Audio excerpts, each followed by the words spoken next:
Neat ಅಕ್ರಮದ ವಿರುದ್ಧ ವಿದ್ಯಾರ್ಥಿಗಳ ಪ್ರತಿಭಟನೆ ಬೆನ್ನಲ್ಲೇ ಕೇಂದ್ರ ಸರ್ಕಾರ ಹಲವು ಶೈಕ್ಷಣಿಕ ಸುಧಾರಣೆಗಳಿಗೆ ದೃಢ ಹೆಜ್ಜೆಯನ್ನಿಟ್ಟಿದೆ. ಪರೀಕ್ಷಾ ವ್ಯವಸ್ಥೆಯನ್ನ ಸುಧಾರಿಸುವ ನಿಟ್ಟಿನಲ್ಲಿ ಈಗಾಗಲೇ ಹಲವು ಉಪಕ್ರಮಗಳನ್ನು ಘೋಷಿಸಿರುವ ಪ್ರಧಾನಿ ಮೋದಿ ಇದೀಗ ಇನ್ಫೋಸಿಸ್ ಸಹ ಸಂಸ್ಥಾಪಕ ನಂದನ್ ನೀಲೇಕೇಣಿ ಅವರ ನೇತೃತ್ವದಲ್ಲಿ ಉನ್ನತ ಮಟ್ಟದ ಪರೀಕ್ಷಾ ಕಾರ್ಯಪಡೆಯ ರಚನೆ ಮಾಡಿದ್ದಾರೆ.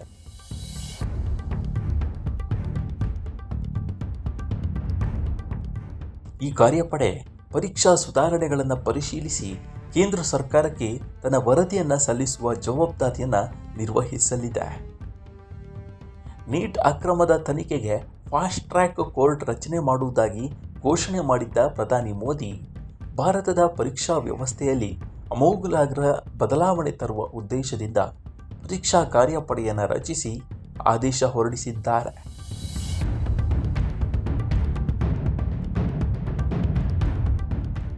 ಇನ್ಫೋಸಿಸ್ನ ಸಹ ಸಂಸ್ಥಾಪಕ ನಂದನ್ ನೀಲೇಕೇಣಿ ಅವರ ನೇತೃತ್ವದಲ್ಲಿ ಪರೀಕ್ಷಾ ಕಾರ್ಯಪಡೆ ರಚನೆ ಮಾಡಲಾಗಿದ್ದು, ಇದು ಭಾರತದ ಪರೀಕ್ಷಾ ವ್ಯವಸ್ಥೆಗಳನ್ನು ಹೇಗೆ ಸುಧಾರಿಸಬಹುದು ಎಂಬುದರ ಕುರಿತು ಪರಿಶೀಲಿಸಿ ಕೇಂದ್ರ ಸರ್ಕಾರಕ್ಕೆ ವರದಿಯನ್ನು ಸಲ್ಲಿಸಲಿದೆ ಎಂದು ಪ್ರಧಾನಿ ಮೋದಿ ತಮ್ಮ 3ನೇ ವಿಡಿಯೋ ಸಂದೇಶದಲ್ಲಿ ಸ್ಪಷ್ಟಪಡಿಸಿದ್ದಾರೆ.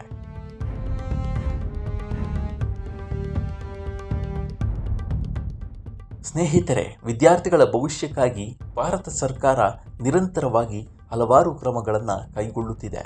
ವಿದ್ಯಾರ್ಥಿಗಳ ಭವಿಷ್ಯದೊಂದಿಗೆ ಚೆಲ್ಲಾಟವಾಡಿದವರು ಜೈಲು ಪಾಲಾಗಿದ್ದಾರೆ. ನಾವು ತ್ವರಿತಗತಿಯ ನ್ಯಾಯಾಲಯಗಳನ್ನು ಸ್ಥಾಪಿಸಿದ್ದೇವೆ. ಜುಲೈ 27 ಸೋಮವಾರ ಸಂಸತ್ತಿನಲ್ಲಿ ಕಠಿಣ ಕಾನೂನು ನಿಬಂಧನೆಗಳನ್ನು ಒಳಗೊಂಡ ಹೊಸ ಕಾನೂನನ್ನು ರೂಪಿಸುವ ದಿಕ್ಕಿನಲ್ಲಿ ನಾವು ಮುನ್ನಡೆಯುತ್ತಿದ್ದೇವೆ ಎಂದು ಪ್ರಧಾನಿ ಮೋದಿ ಹೇಳಿದ್ದಾರೆ.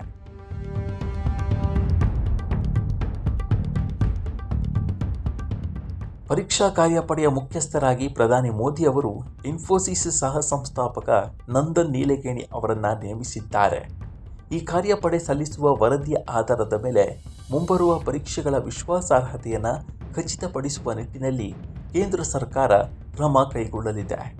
ಪರೀಕ್ಷಾ ಸುಧಾರಣೆಗಳತ್ತ ಗಮನ ಹರಿಸುವ ಏಕೈಕ ಉದ್ದೇಶದಿಂದ ಈ ಉನ್ನತ ಕಾರ್ಯಪಡೆ ಕೆಲಸ ಮಾಡಲಿದ್ದು, ಈ ಕಾರ್ಯಪಡೆಯ ವರದಿಯ ಆಧಾರದ ಮೇಲೆ ಮುಂಬರುವ ಪರೀಕ್ಷೆಗಳ ವಿಶ್ವಾಸಾರ್ಹತೆಯನ್ನು ಖಚಿತಪಡಿಸುವ ಕಾರ್ಯವನ್ನು ಆದಷ್ಟು ಶೀಘ್ರವಾಗಿ ಕೈಗೊಳ್ಳಲಾಗುತ್ತೆ ಅಂತ ಪ್ರಧಾನಿ ಮೋದಿ ಹೇಳಿದ್ದಾರೆ.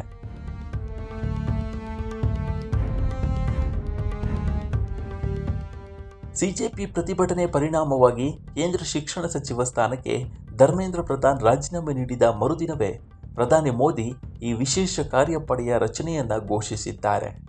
ನೀಲೇಕೇಣಿ ಅವರಲ್ಲದೆ ಈ ಕಾರ್ಯಪಡೆಯಲ್ಲಿ ವಿವಿಧ ಕ್ಷೇತ್ರಗಳ ಪರಿಣತರು ಸದಸ್ಯರಾಗಿ ಇರಲಿದ್ದಾರೆ.